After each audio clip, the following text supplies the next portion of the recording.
Welcome to ನಮ್ಮ ಮನೆ ಗೊಂಬೆ ಹಬ್ಬ. ಪ್ರತಿ ವರ್ಷ ಗೊಂಬೆ ಹಬ್ಬ ಬಂದಾಗ ಅದೇನೋ ಒಂಥರ ಎಕ್ಸೈಟ್ಮೆಂಟ್ ಇರುತ್ತೆ. ಸ್ಟ್ಯಾಂಡ್ ನ ಸೆಟ್ ಮಾಡೋದು, ಗೊಂಬೆಗಳನ್ನ ಜೋಡಿಸೋದು, ಡೆಕೋರೇಷನ್ ಮಾಡೋದು ಎಲ್ಲ ಒಂಥರ ಸ್ಪೆಷಲ್ ಫೀಲಿಂಗ್ ಅನ್ಸುತ್ತೆ. ನನ್ ಚೈಲ್ಡ್ಹುಡ್ ಅಲ್ಲಿ ನಾನ್ ದಸರಾ ಹಬ್ಬಕ್ಕೆ ನಮ್ಮ ಅಜ್ಜಿ ಮನೆಗೆ ಹೋಗ್ತಾ ಇದ್ದೆ. ಅಲ್ಲೆಲ್ಲಾರ್ನು ಫ್ರೆಂಡ್ಸ್ ಮಾಡ್ಕೊಂಡು ಮನೆಗೆ ಹೋಗಿ ಆಂಟಿ ಬೊಂಬೆ ಇಟ್ಟಿದ್ದೀರಾ ಅಂತ ಕೇಳ್ತಾ ಇದ್ದೆ.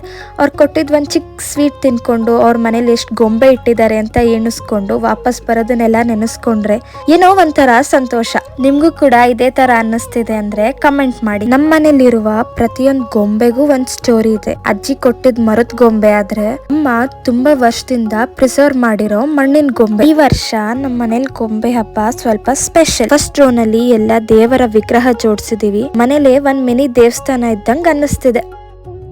ಸೆಕೆಂಡ್ ರೋ ನಲ್ಲಿ ಶ್ರೀನಿವಾಸ ಕಲ್ಯಾಣ ಸೆಟ್ ಇಟ್ಟಿದೀವಿ.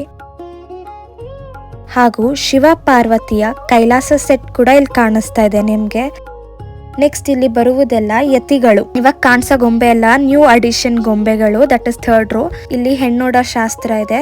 ಎಂಗೇಜ್ಮೆಂಟ್ ಕೂಡ ನಡೀತಾ ಇದೆ ಹುಡುಗ ಹುಡುಗಿದು. The most special part of ಮದ್ವೆ ಇಸ್ ಮುಹೂರ್ತ. ಇಲ್ಲಿ ಮುಹೂರ್ತ ಕೂಡ ನಡೀತಾ ಇದೆ ಹುಡುಗ ಹುಡುಗಿದು. ಮದ್ವೆ ಆದ್ಮೇಲೆ ಊಟ ಕೂಡ ಹಾಕ್ಬೇಕಲ್ವಾ. ಇಲ್ಲಿ ನೋಡಿ ಊಟದ ಸೆಟ್ ಕೂಡ ಇದೆ. ಊಟ ಎಲ್ಲ ಮುಗಿಸಿ ತಿರ್ಗಾ ಹುಡುಗ ಹುಡುಗಿ ಸಂಜೆ ರಿಸೆಪ್ಷನ್ ರೆಡಿಯಾಗಿ ನಿಂತಿದ್ದಾರೆ. ಫೋರ್ತ್ ರೋ ನಲ್ಲಿ ದಶಾವತಾರ ಸೆಟ್ ಜೋಡಿಸಿದೀವಿ ನಾವು. ರಾಮ, ಸೀತೆ, ಲಕ್ಷ್ಮಣ, ಆಂಜನೇಯ ಹಾಗೂ ಇಲ್ಲಿ ಡ್ಯಾನ್ಸಿಂಗ್ ಗೊಂಬೆ ಇದೆ.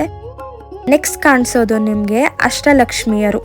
ಫಿಫ್ತ್ ರೋ ನಮ್ಗೆ ತುಂಬಾನೇ ಸ್ಪೆಷಲ್. ಯಾಕಂದ್ರೆ ಮೈಸೂರು ದಸರಾ ಪ್ರೊಸೆಷನ್ ಜೊತೆಗೆ ಪಟದ ಗೊಂಬೆ ಕೂಡ ಇಟ್ಟಿದೀವಿ. ಇದು ನಮ್ ಅಜ್ಜ ಅಜ್ಜಿ ಕಾಲದಿಂದ ಬಂದಿರೋದು.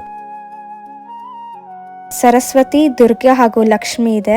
ಇದು ಪೂರಿ ಜಗನ್ನಾಥ ಹಾಗೂ ಕೃಷ್ಣ ಗೋವರ್ಧನಗಿರಿನ ಇಟ್ಕೊಂಡಿರೋ ಸ್ವಲ್ಪ ಫನ್ ಕಲೆಕ್ಷನ್. ಶೆಟ್ಟಿ ಅಂಗಡಿ, ಓಲ್ಡ್ ಆಂಟಿಕ್ ವೆಹಿಕಲ್ಸ್ ಇದೆ. ಒಂದ್ ಸ್ಮಾಲ್ ಸಿಟಿ ಸೆಟಪ್ ಹಾಗೂ ನಮ್ಮ ಗೌರಮ್ಮ. ಇಷ್ಟೆಲ್ಲ ಗೊಂಬೆ ಅರೇಂಜ್ ಮಾಡಿದ್ ನಾನು ಒಬ್ಳೆ ಅಲ್ಲ, ನಮ್ಮ ಮನೇಲಿರೋರು ಎಲ್ಲಾ ಸೇರಿ ಮಾಡಿದ್ದು. I hope you like our Gombe Habba tour. ನಮ್ಮ ಮನೆ ಗೊಂಬೆ ಹಬ್ಬದ ಟೂರ್ ಹೆಂಗಿತ್ತಂತ ಕಮೆಂಟ್ ಮಾಡಿ ತಿಳಿಸಿ ನಂಗೆ. ನಮ್ಮ ಮನೆಯಿಂದ ನಿಮ್ಮ ಮನೆಗೆ ದಸರಾ ಹಬ್ಬದ ಹಾರ್ದಿಕ ಶುಭಾಶಯಗಳು.